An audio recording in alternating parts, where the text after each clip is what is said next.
오늘 우리에게 주시는 말씀은 사무엘하서 21장입니다. 15절부터 합독하시겠습니다. 블레셋 사람이 다시 이스라엘을 치거늘 다윗이 그의 부하들과 함께 내려가서 블레셋 사람과 싸우더니 다윗이 피곤함에 거인족의 아들 중에 무게가 300세겔 되는 노창을 들고 세 칼을 찬 이스비브노비 다윗을 죽이려 하므로 스루야의 아들 아비새가 다윗을 도와 그 블레셋 사람들을 쳐 죽이니 그때에 다윗의 추종자들이 그에게 맹세하여 이르되 왕은 다시 우리와 함께 전장에 나가지 마옵소서. 이스라엘의 등불이 꺼지지 말게 하옵소서 하니라. 그 후에 다시 블레셋 사람과 곱에서 전쟁할 때에 후사 사람 히브게는 거인종의 아들 중에 삽을 쳐 죽였고 또다시 블레셋 사람과 곱에서 전쟁할 때에 베들레헴 사람 야레 오르김의 아들 에라나는 가드 골리앗의 아우 라흐미를 죽였는데 그자의 창자로는 배틀채 같았더라. 또 가드에서 전쟁할 때에 그곳에 키가 큰 자 하나는 손가락과 발가락이 각기 6개씩 모두 24개가 있는데 그도 거인족 소생이라. 그가 이스라엘 사람을 능욕함으로 다윗의 형 삼마의 아들 요나단이 그를 죽이니라. 이 네 사람 가드의 거인족의 소생이 다윗의 손과 그의 부하들의 손에 다 넘어졌더라. 아멘. 하나님께서는 약속을 하시고 그 약속을 신실하게 지키십니다. 할렐루야. 그 믿음을 가지셔야 돼요. 하나님은 약속하시고 약속을 신실하게 지키십니다. 뿐만 아니라 그 약속을 지키는 사람들에게 은혜를 주시고 복을 주시는 분이십니다.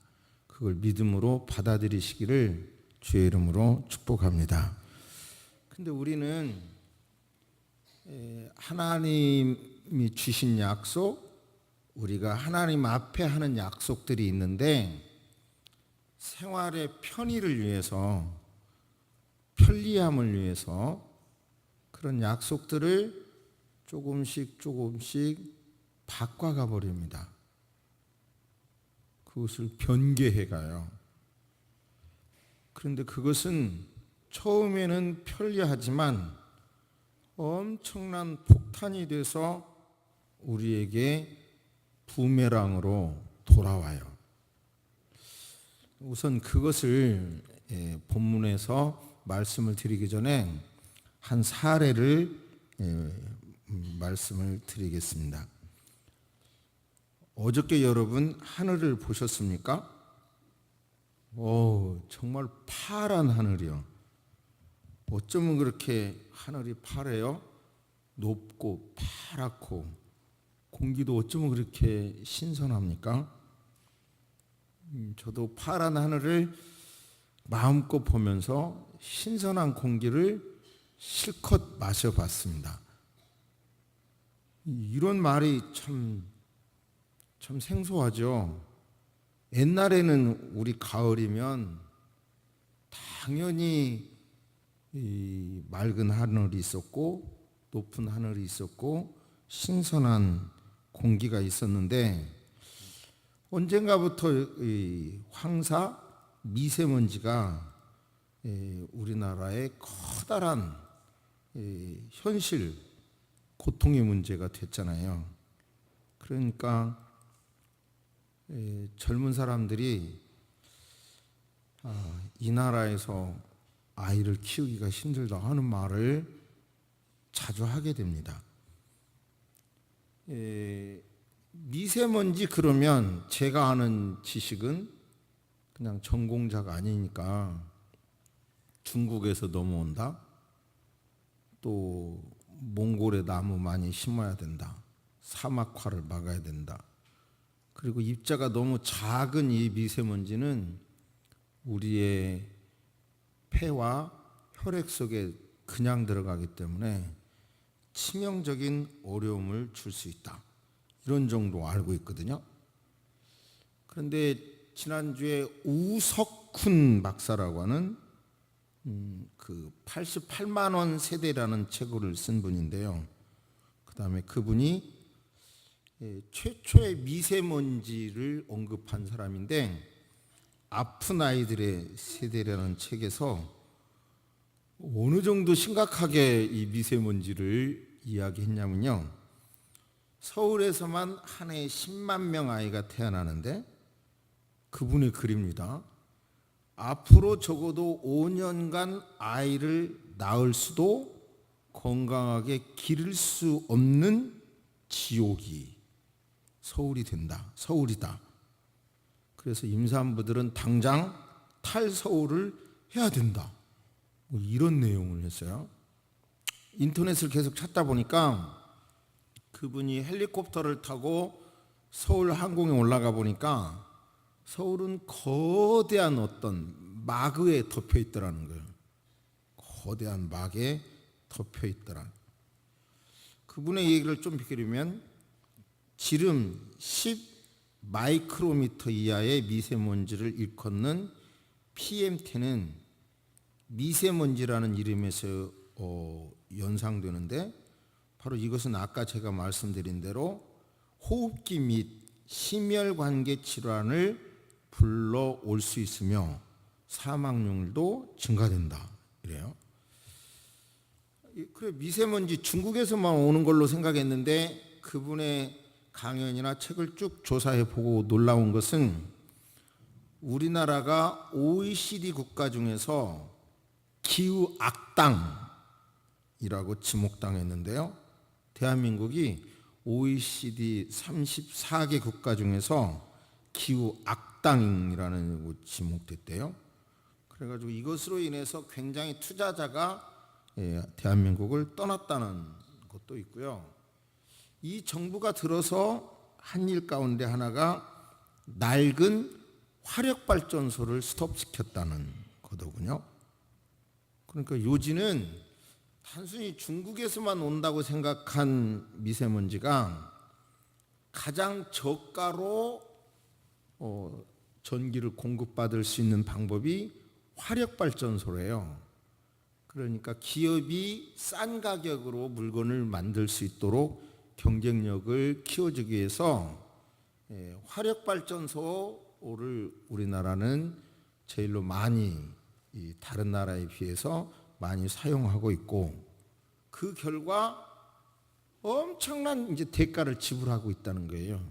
그분의 글을 보니까 지불하게 될 거고 그래서 이것 화력발전소를 전체를 스톱시켜야 된다는 거고 그러기 위해서는 비싼 전기세를 내더라도 그거 감당해야 된다. 이런 논리더군요. 이제 그러니까 국가적인 차원에서 보니까 경쟁력을 주기 위해서 화력발전을 하게 됐고 화력발전소는 당진 같은 경우 보면 문 열고 살 수 없을 정도로 환경을 만들었고 이게 이대로 가면 안 된다는 거죠. 이제 여러 가지 이제 미세먼지에 대한 대책이 나오고 근데 아무튼 쉽게 말하면 쉽게 접근했던 것이 부메랑이 돼서 우리에게 나온다는 것입니다. 하나님께서는 여러 가지 원리를 주셨는데 쉽다는 이유로 편리하다는 이유로 자꾸 타협해가고 바꿔가보면 이런 식의 고통이 우리에게 다가온다는 거예요. 이번 명절에 이건 개인적인 이야기입니다만은 제 딸이 밥하지 맙시다. 집에서 밥하지 맙시다. 명절에 어머니만 며칠씩 밥하고 설거지하는 게 이게 굉장한 문제입니다. 굉장히 낯선 이야기였어요. 근데 또 이제 여동생은 명절 전날부터 고맙고 감사하게 집에 와서 음식을 하고 그리고 명절날 아침을 먹고 또 이제 산소 갔다 와서 점심을 사 먹었는데도요. 결국은 그 다음날 처갓집 식구들이 오니까 아내는 3일 동안 계속 부엌에 있더라고요. 그러면서 엄마도 늙었는데 늙어서 신우 시집살이 시켜야 되겠어요? 이러는데요. 처음에는 낯설었는데 결국은 이제 제가 아내에게 내년부터는 무조건 명절에 밥하지 마세요. 내가 그랬어요. 하지 맙시다. 하지 마세요. 그러니까 저도 이제 편리함 때문에 어쩔 수 없이 이렇게 만들어 가는 거예요. 편리함 때문에. 아닌 게 아니라 뭐 콘도라도 빌려서 가고 싶다는 생각이 들더라고요. 별거 뭐 음식에 대한 기대도 없는데 막상 지나놓고 보니까 금년에도 3일 동안 이렇게 있는 걸 보면서, 그러니까 저부터서도 그 수고 이런 거 가족 간에 이렇게 만나고 뭐 이런 게 얼마나 아름다워요. 그리고 음식을 같이 해서 먹는 것도 참 좋은 거고. 그런데 결국은 편리함 때문에 저부터서도 점점점 따라가게 된다는 말씀을 먼저 고백을 해요. 그러나 이제 오늘 본문 안에서 약속을 지킨다는 게 엄청 힘든 거죠. 그러니까 하나님께서 일방적으로 약속하는 것도 있고, 선악과 따먹지 말라, 이건 일방적인 약속이고, 우리가 누구와 결혼하겠습니다, 그것은 하나님 앞에 우리가 한 약속인 거예요. 이런 약속들을 지키는 거가 사실 굉장히 힘들어요. 그래서 편리함 때문에 그런 약속들을 이제 막 바꾸기도 하고 뒤집기도 하고 하다가 보면 결국은 부메랑이 돼서 우리에게 돌아온다는 건데, 오늘 본문 말씀에서 약속을 어긴 자는 어떻게 됐고 약속을 지킨 자는 어떻게 됐고, 그래서 우리 시대에 이 말씀을 어떻게 적용할 것인가를 하나님 말씀 중심으로 가슴을 열고 하나님의 음성을 듣게 되기를 주의 이름으로 축복합니다. 잠시 생각합니다.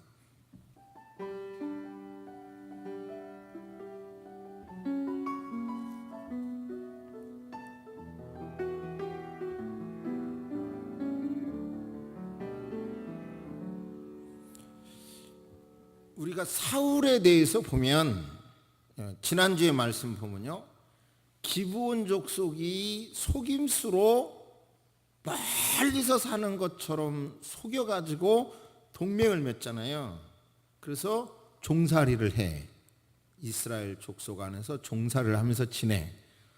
근데 세월이 지난 다음에 사울이 그 동맹, 하나님의 이름으로 맺은 동맹 언약이지만 불편하니까 기브온 족속을 진멸시키려고 합니다. 일부 죽였죠. 진멸은 못 시켰지만 세월이 지났어요. 사울은 죽고 다윗이 임금이 됐는데 1년, 2년, 3년 연속해서 가뭄이 있었고 흉년이 계속되자 다윗이 하나님께 기도합니다. 하나님, 왜 이런 흉년이 계속되나요? 기도하니까 기브온 족속들의 원망 때문이다. 기브온 족속과 약속을 어겼기 때문이라는 거예요. 사울이. 다윗이 어긴 것도 아닌데, 그러니까 다윗이 기브온 족속에게 어떻게 해야 그 원한을 푸시고 우리를 축복하겠습니까? 라고 묻자 다는 할 수 없고, 사울의 혈족 중에서 7명을 주시면 그들을 우리가 처형하겠습니다. 그러면 우리가 마음을 풀겠습니다. 그러자 다윗이 내줬잖아요. 그들이 처형을 했죠. 그러는 약속을 지키는 가운데서도 다윗은 또 친구 요나단하고 했던 약속을 지키기 위하여 무비보셋은 안 내줬죠. 그리고 또 약속을 지키기 위하여 내줬던 7사람들의 시신을 잘 안치까지 해주는 그런 내용을 우리가 들었어요. 그러니까 사울은 결국은 약속을 어겼기 때문에 이렇게 됐고, 하나님께서 주신 명령을 어겼기 때문에 버림을 받았고, 그 자신도, 사울 자신도, 그의 아들들도, 그를 따르는 사람들도 비참하게 끝났습니다. 근데 그것에 비해서 다윗 그러면 제일로 크게 다가오는 게, 사울 때문에 쫓김을 당하면서도 죽지 않으려고 도망가면서도 사울을 죽일 수 있는 기회가 왔음에도 하나님이 기름 부어주셨는데 제가 어떻게 감히 그를 죽일 수 있겠습니까? 그 하나님의 어떤 행위, 기름 부으심, 하나님이 세워주심에 대하여 존중하는 것이 다윗의 마음이잖아요. 그리고 또 나타나는 것이 법궤를 모셔오는 거라든지 성전을 건축하려고 하는 거라든지 이런 거에서 하나님 중심의 죄가 있고 뭐 우리아의 아내를 범한 것 말고도 우리가 다윗의 범한 죄를 사실대로 성경을 다 우리가 통해서 볼 때 많이 있었잖아요. 그런데도 그런 것 때문에 하나님께서는 다윗을 지키는 거예요. 그런 다윗이 이제 오늘 읽은 말씀은 어느 때이냐, 다윗의 통치 기간 중 어느 때이냐는 논란이 되니까 그냥 성경의 흐름대로 말기로 놓고 봅시다. 15절 보면 블레셋 사람들이 다시 또 이스라엘을 치거늘 다윗이 그의 부하들과 함께 내려가서 블레셋 사람과 싸웠어요. 그랬더니 피곤하게 됩니다. 피곤하게 돼. 그래서 그 피곤할 때에 상대방 장수는 대단한 장수예요. 16절 대단한 장수가 다윗을 죽이려고 하므로 17절 아비새가 요압의 동생이기도 하죠. 아비새가 다윗을 도와 그 블레셋 사람을 쳐 죽이니 그때에 다윗의 추종자들이 그에게 맹세하여 이르되 왕은 다시 우리와 함께 전쟁에 나가지 마옵소서. 이스라엘의 등불이 꺼지지 말게 하옵소서. 저를 보세요. 블레셋에 대해서 한번 정리해 봅니다. 아브라함, 이삭, 야곱 때도 블레셋 족속은 있었고요. 블레셋 족속은 성격이 강한 점도 있지만 그 철기 문화를 먼저 체득해요. 그래가지고 이스라엘 사람들이 농기구를 가서 만들어 달라고 하면 농기구만 만들어주고요. 전쟁 무기는 발전하지 못하도록 기술을 차단해. 이런 사람들이죠. 출애굽할 때도 직선거리로 가깝게 가면 되지만 그 직선거리에는 블레셋 족속들이 있었기 때문에 즉시 전쟁을 해야 하므로 하나님은 그들을 피하게 가셨다는 사실을 알죠. 그리고 또 사사시대 때에는 블레셋과의 전쟁을 이기기 위하여 법궤를 등장시키죠. 그런데도 법궤가 등장했는데도 그 전쟁 지지요. 그래서 블레셋 영토 안에 하나님의 법궤가 그냥 깡통처럼 이렇게 취급을 받지만 결국은 블레셋의 모든 신전들을 막 깡그리 무너뜨리죠. 또 다윗이 유명하게 된 게 뭐예요? 골리앗, 블레셋의 골리앗과의 전쟁이잖아요. 이렇게 블레셋은 계속해서 어려움을 줍니다. 이 기록된 이 말씀에도 블레셋과 전쟁이 있었고 다시 또 공격해 오는 거예요. 그때 그 전쟁에서 다윗이 피곤하게 됐고 그때 18절에 보면 또 다시 블레셋 사람과 곱에서 전쟁할 때에 십부리가 거인족 속의 아들 중에 삽을 쳐 죽였고 19절에서 또다시 블레셋 사람과 곱에서 전쟁할 때 바로 거기에서는 골리앗의 아우를 또 죽였고 가드에서 또 전쟁했는데 거기는 손가락이 6개 발가락도 6개 그런 거인과도 싸워서 이겼다 이런 내용인데요. 결국은 블레셋을 전부 다 이렇게 처리를 했는데 이렇게 하게 될 때 여기에서 중요한 것은 다윗이 피곤할 때 아비새가 나서서 그 다윗의 그 공격 다윗을 죽이려는 사람을 죽였다는 거잖아요. 잠시 또 아비새를 정리해 보면 요압의 동생이죠. 다윗이 사울을 피해 다닐 때도 계속 도와줬고 그리고 암몬 수리아 연합군과 싸울 때에도 전쟁을 거두기도 한 장군이고 다윗이 피난 갈 때 사울의 유족 시므이가 저주할 때도 옆에서 격분했던 사람이고 다윗을 반역한 아들 압살롬을 칠 때에도 3분의 1의 군사를 거느린 장군이었고 베냐민 사람 세바가 반역했을 때도 바로 그는 충성을 다했고, 그리고 본문 안에서도 다윗의 생명을 지켜주는 사람, 생명을 지켜주었을 뿐만 아니라 다윗이 피곤할 때 원수를 막아주고 하는 말이, 여러 사람과 함께 당신은 전쟁에 나가지 마세요. 당신은 우리의 등불입니다. 이스라엘의 등불이오니 꺼지지 않게 당신의 생명을 지켜야 합니다 하고 가까이 있는 충신이 이렇게 지도자를 보호하는 겁니다. 여기서 우리가 알 수 있는 것은, 사울은 약속을 어겼지만 다윗은 하나님의 약속을 지켰고, 지키는 다윗 옆에 아비새나 이런 사람들이 변함없이 온 마음으로 섬겼기 때문에 다윗은 회복될 수 있었던 것입니다.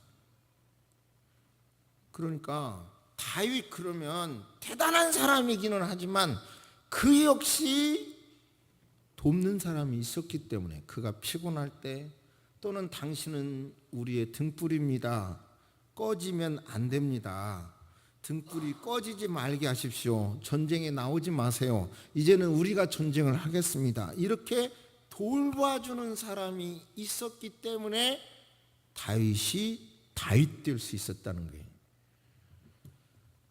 신약의 바울 사도님이 대단한 사람이지만 그 대단한 사람이 사역을 할 수 있었던 것은 로마서 16장에 나오는 그 많은 사람들의 헌신이 있었기 때문에 바로 사울이 바울 되어 그 위대한 사역을 다 할 수 있었다는 것입니다. 여러분, 제가 이 강단에서 설교하고 있다는 것만도 저는 너무 감사하게 생각합니다. 성경적으로 설교해보고 싶은 욕심이 있었고, 그렇게 해보려고 나름대로 노력을 했지요. 그런데 제가 나를 섬겨주세요, 그런 말은 잘 안 했고, 어려워도 감내하려고 하는 것은 대부분 저를 지켜본 성도님들은 아실 거라고 생각합니다. 그래서 단호하고 분명하게 말씀을 드리는데요, 지금 우리 시대에 어느 초등학교 학부형이 쓰신 글을 보고 가슴이 와닿는데, 내 아들이 도대체 누구를 존경하는 사람이 없다는 거예요. 선생님을 존경하는 것도 아니고, 어느 누구를 존경하는 것도 아니고, 옛날에 선생님을 존경하라, 부모를 존경하라, 목회자를 존경하라, 또는 나라의 지도자를 존경하라, 이런 말은 우리가 많이 들었잖아요. 어쨌든 유교 문화권 안에서 우리가 복음을 받아들였고, 우리 민족의 전체적인 역사에 정신사 구석구석에 그런 게 있어서 그런 말을 받아들였는데, 당연하게 받아들였는데, 지금은 우리 시대는 부모를 공경하라, 선생님을 존중하라, 목회자를 존중하라, 나라의 지도자를 존중하라, 그런 말 하기가 얼마나 어색한 시대가 되어버렸습니까? 안 그렇습니까? 학교에서 학생들은 담임선생을 완전히 그냥 욕하는 건 당연하고요. 그리고 교회 안에서도 목회자 존중 이런 거, 저 같은 경우 싸움하는 교회를 이렇게 상담을 가끔 해서 그런지 그 정도 되면 존중 그런 거 하나도 없어요. 결국은 이런 모든 것이 우리에게 부메랑이 돼서 다가온다는 사실을 깨달으시기를 바랍니다. 이 시대 문화는 그렇게 존중 안 하고 이렇게 하더라도요, 그러나 확실한 것은 아무도 존중을 안 한 결과 그 나쁜 영향은 우리 스스로에게 온다는 사실이에요. 여러분, 사도 바울께서 말에는 조라다고 못한다고 말을 해서 정말 말을 못할까 생각을 했어요.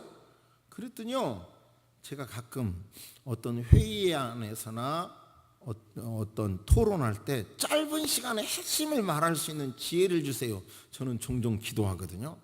그래서 말하기를, 그 회의가 끝나고 2달 동안 생각할 수 있는 것이 그 순간에 생각나게 해주세요 이런 기도도 해요.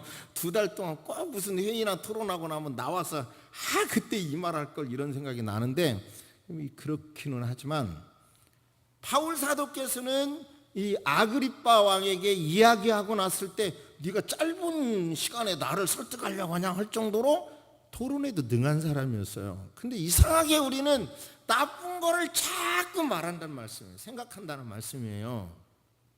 그러나 확실한 것은 어른을 존중하지 않고 이 시대에 어느 누구도 존경할 인물이 없는, 우리 시대에 존경할 인물이 없다고 말하는 대한민국 이 세대는, 이것은 어떻게 보면 핵폭탄보다도 더 무서운 걸로 우리에게 다가올 것이라는 인식을 먼저 하시기를 바랍니다. 구체적으로 어떻게 적용할 것인가를 한번 잠시 생각해 보시기 바랍니다.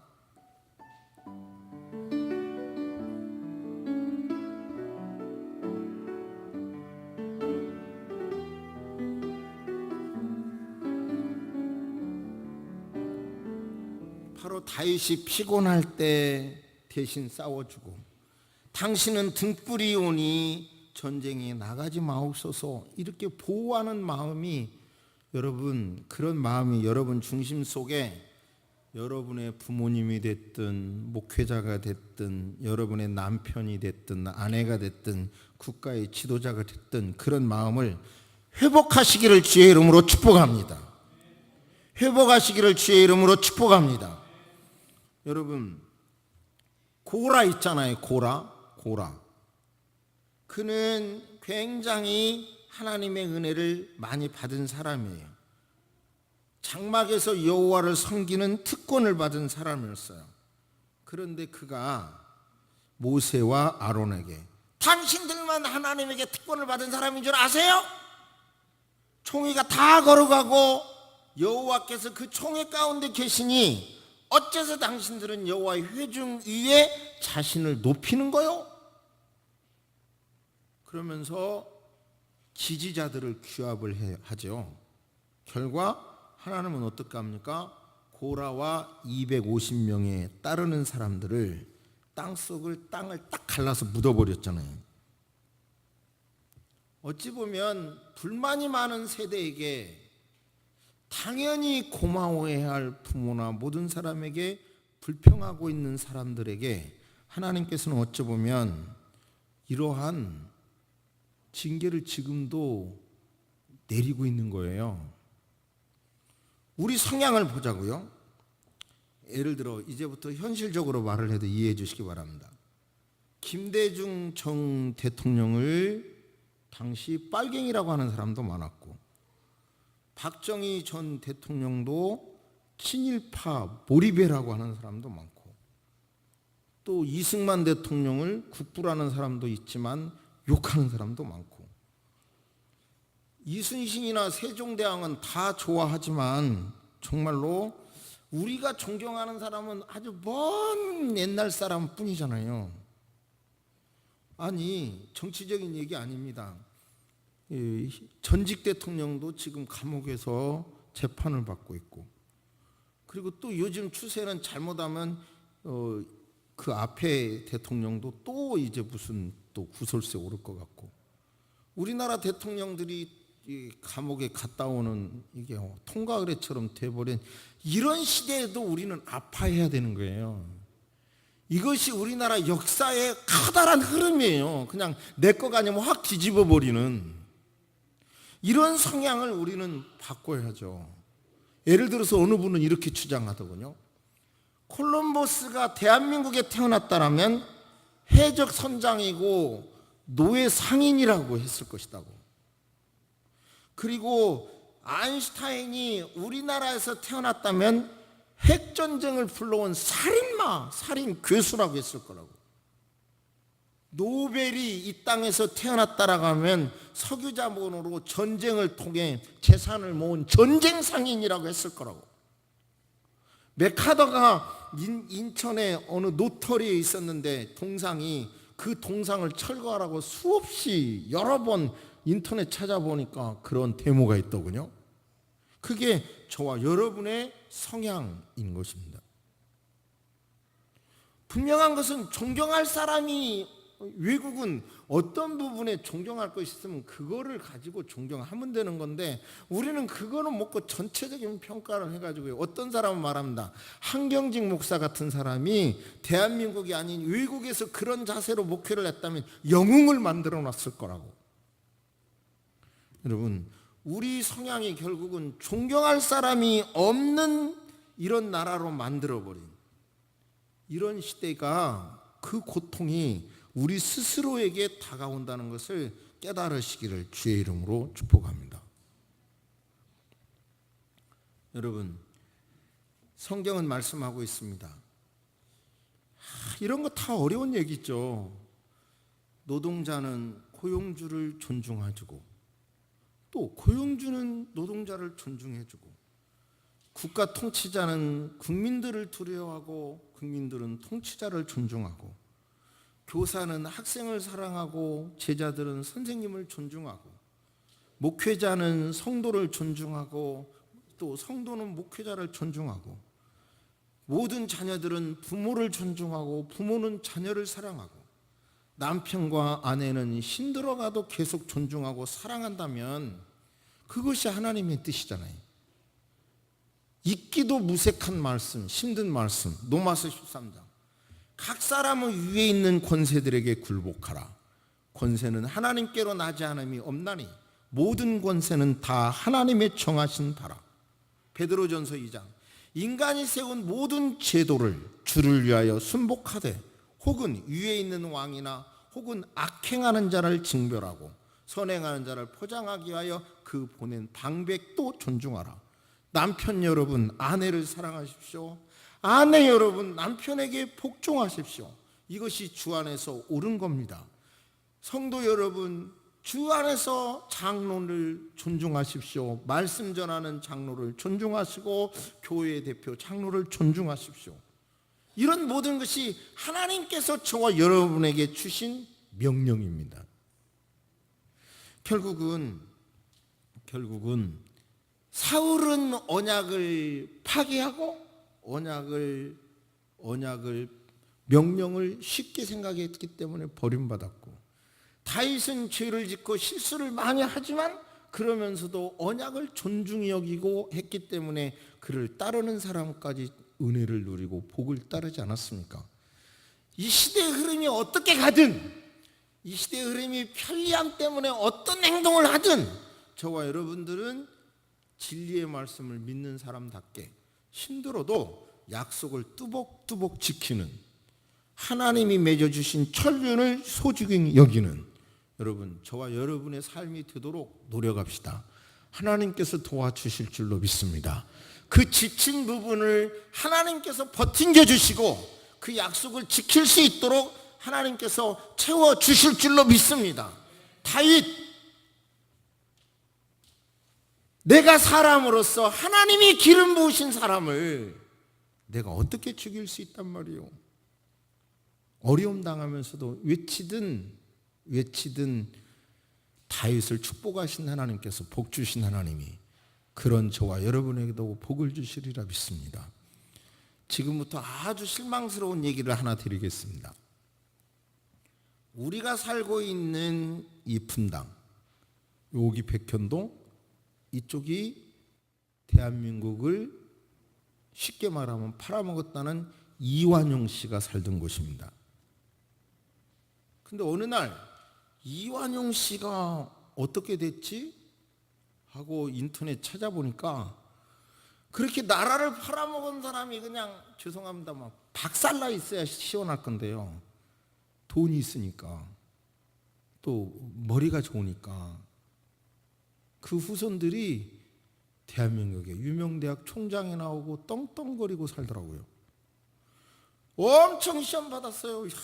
하나님 이럴 수가 있습니까? 제가 엄청 시험 받았어요. 지난주에 제가 명절 기간에 어느 분을 신방 갔어요. 이제 혼자 사는 노인으로 신청이 돼서 정부에서 노인연금 뭐 이런 게 60 몇만 원 정도 나왔는데 이제 늙은 남편이 같이 살겠다고 왔어요. 그래서 주소를 옮겼어. 합했어. 그랬는데 갑자기 노인연금이 안 나오는 거예요. 이제 2인 가족이 돼서. 근데 그 남편은 다행히 국가유공자랑 55만 원 나온대요. 조금 소득은 줄었어도. 와, 우리나라 대한민국 좋은 나라야. 국가유공자가 되니까 55만 원 나오더라고요. 근데 제 마음에, 아니 죄송합니다.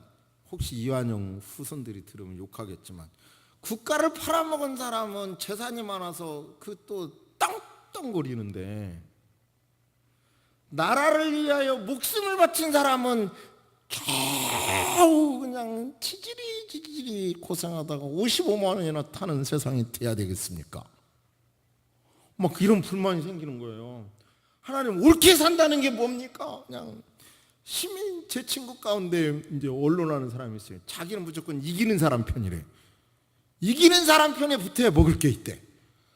근데 저한테는 유 목사는 왜 그렇게 꼭 그 이긴 사람 편이 아니라 지는 사람 편에 자꾸 주장을 해서 힘들게 사냐고 나한테 하더라고. 그 말을 들으면서 생각하니까 정말 내가 살아가는 방법이 옳은 것 같지가 않더라고요. 시험 들지 말라 그랬죠. 그런 저에게 하나님이 위로해 주셨어요.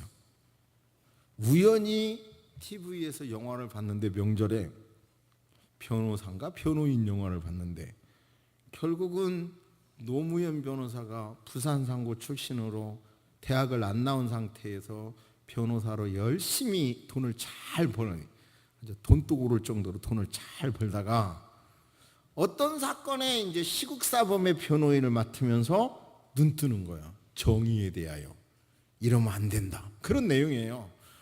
역시 연기자도 연기도 잘하고 막 하네. 그 영화를 딱 보고 나서 생각하니까 하긴 그래요. 진리, 어떤 커다란 정의, 이런 걸 위하여 막 몸부림치다가 구속도 되고 하는 어려움이 있지만, 역시 대통령까지 시켰네. 그래서 커다란 정의를 갖는 사람이 더 잘 되는구나 라고 하는 정답을 이 명절에 제가 얻어서 시험에서 해방됐습니다. 할렐루야.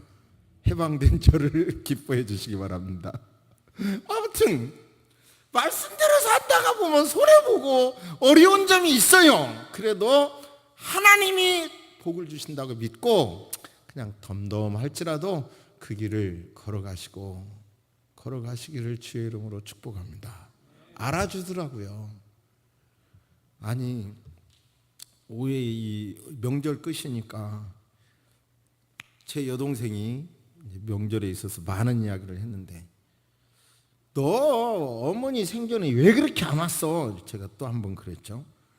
그랬더니 솔직히 살기도 힘들었지만 어머니 만나러 오면 지린내가 나서 머리가 아파갖고 안 왔대. 이런 지린내가 나서 막 식구에도. 그러니까 세서만 교인들 진짜 훌륭한 교인들이에요. 이 지린내가 나서 났다. 그러면서 하는 소리가, 언니는 참 천사야. 그렇게 지린내 나는 엄마를 계속 옆에서 돌봐주고. 그러니까 고생은 오래 했어도 시간이가 말아주는 사람이라도 있으니까, 여러분이요, 주께서 원하시는 길이 힘들더라도 그 길 가시기를 주의 이름으로 축복합니다. 고개를 숙이십니다. 살아계신 하나님 아버지, 기도합니다. 이 시대는 개인주의, 또한 실용주의, 편리함이라는 그것을 이룰 수 있으면 많은 것을 변개해버리고 맙니다. 바꿔가고 있습니다. 그러나 하나님 아버지, 이것이 얼마나 무서운 재앙으로 우리에게 다가오는 것인지 조금만 생각해도 알 수가 있습니다. 결혼하지 않으려고 하고 결혼해도 아이를 낳지 않으려고 하는 현상이 하나님 아버지 여러 모습에서 확실히 드러나는데, 그 결과 강남에 있는 초등학교도 비어지고 분당에 있는 학교도 초등학교가 비어가고 있습니다. 인구 절벽 시대를 맞이하여 수많은 어려움들이 아버지 하나님 보이고 있습니다. 주여, 따지고 보면 미련스럽고 답답하더라도 하나님께서 주신 말씀대로 살아야 나도 살고 너도 살고 함께 산다는 것을 깨닫게 하여 주옵소서. 맞는 말이라고 머리로만 인정할 것이 아니라 실천할 수 있는 힘을 주시옵소서. 우리 새소망 성도님들이 소박할지라도 주의 말씀을 실천하는, 그래서 힘을 잃어가는 아내, 남편을 소중히 사랑하고 목회자도 존중하며 아버지 하나님 선생님도 존중하며 지도자도 위하여 기도하는 성경적인 그리스도인이 되도록 도와주시옵소서. 그 말씀을 실천할 때 힘이 부족합니까? 지혜가 부족합니까? 필요한 것을 당신께서 채워주시옵소서. 그렇게 살겠다고 다짐하는 이 시간 되게 하여 주시옵소서. 지금은 우리 주 예수 그리스도의 은혜와 우리 하나님의 놀라우신 사랑과 성령님의 감화감동 교통하심이 이제로부터 영원토록 함께 있을지어다. 아멘.